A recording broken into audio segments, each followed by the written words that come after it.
May sudden weight gain, acne, at stretch marks ka na ba? Baka tumataas ang cortisol mo.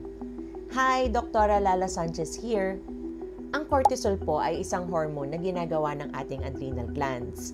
Ito po ay tinatawag na stress hormone sapagkat tumataas po ito pag tayo ay under pressure or under stress.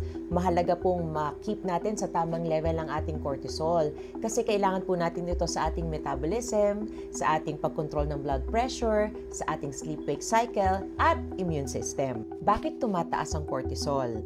Tumataas po ang ating cortisol pag tayo ay nasa chronic stress. Halimbawa po, hindi tayo makatulog ng ayos. Yan, kulang tayo ng 7 to 8 hours ng sleep. Hindi tayo nakakakain ng sapat or parati kayong sobra-sobra rin po yung inyong pag-exercise or parati din kayong isip ng isip. Or pwede rin po itong maging dulot ng kondisyon na tinatawag na Cushing syndrome. Ito po ay nagdudulot ng pagbigat ng inyong timbang or yung ating weight gain.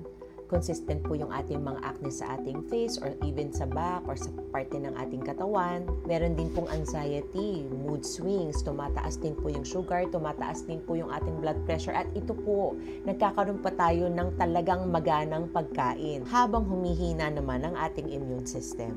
So, paano naman po ba pababain ng cortisol? Siyempre, pwede natin gawin is kailangan nating ma-manage natin yung stress or makontrol natin.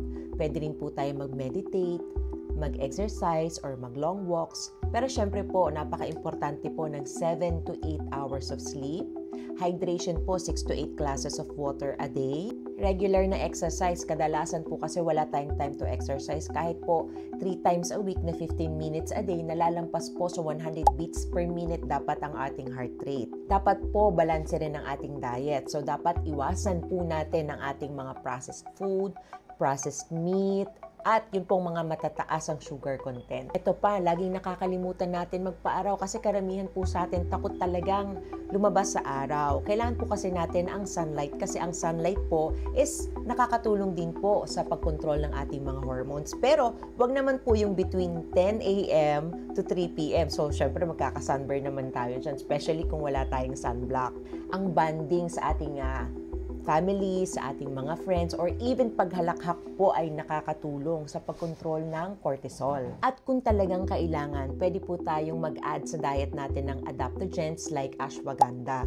Pero wag niyo pong kakalimutan na kailangan pa rin pong kumonsulta talaga sa ating doktor before taking anything else. Stay safe po!